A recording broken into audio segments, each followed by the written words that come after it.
नमस्कार मंडळी. मराठी पंचांगानुसार दर 3 वर्षांनी एक महिना अधिक धरला जातो. अधिक मासाला पुरुषोत्तम मास, धोंड्याचा महिना असेही म्हटले जाते. अधिक मास येण्याची पद्धत पूर्णपणे खगोलशास्त्रीय आहे.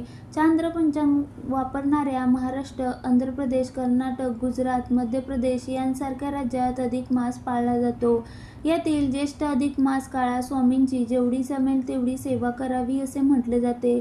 शक्य असेल तर दररोज तारक मंत्र, श्री स्वामी समर्थ या प्रभावी मंत्राचा यथाशक्ती जाप करावा असे सांगितले जाते. श्री स्वामी समर्थ चरित्र सारामृत पारायण करायचे असेल तर काही गोष्टी आवर्जून लक्षात ठेवावा असे सांगितले जाते. स्वामींच्या सेवेसाठी वेळ पाहण्याची आवश्यकता नाही असे म्हटले जाते. असे असले तरी सोमवार, गुरुवार काळ उत्तम मानला जातो.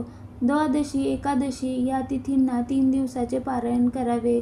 ज्यांना शक्य असेल त्यांनी एका बैठकीत संपूर्ण पोथीचे वाचन करावे. आपली श्रद्धा, भक्ती आणि इच्छा यानुसार या संपूर्ण पोथीचे 3, 7, 11 आणि 21 अशी पारायणे करावी. किंवा रोज एक अध्याय वाचला किंवा ऐकला तरी चालेल.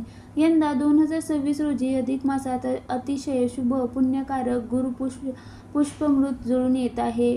गुरुवार 21 मे 2026 रोजी गुरुपुष्यमृत योग आहे. या दिवसापासून पारायण करायला सुरुवात करू शकता. सकाळी नित्याची देवपूजा करून श्री स्वामी समर्थ चरित्र सारामृत पारायण करण्यास बसावे.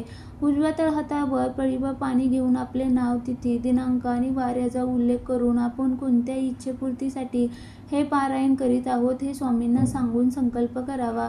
तो उद्देश सफल व्हावा म्हणून श्रींची प्रार्थना करावी. हे झाल्यावर पळीभर हातात घेतलेले पाणी धामणात सोडावे. निर्माल्य आणि हे पाणी नंतर तुळशीमध्ये टाकावे.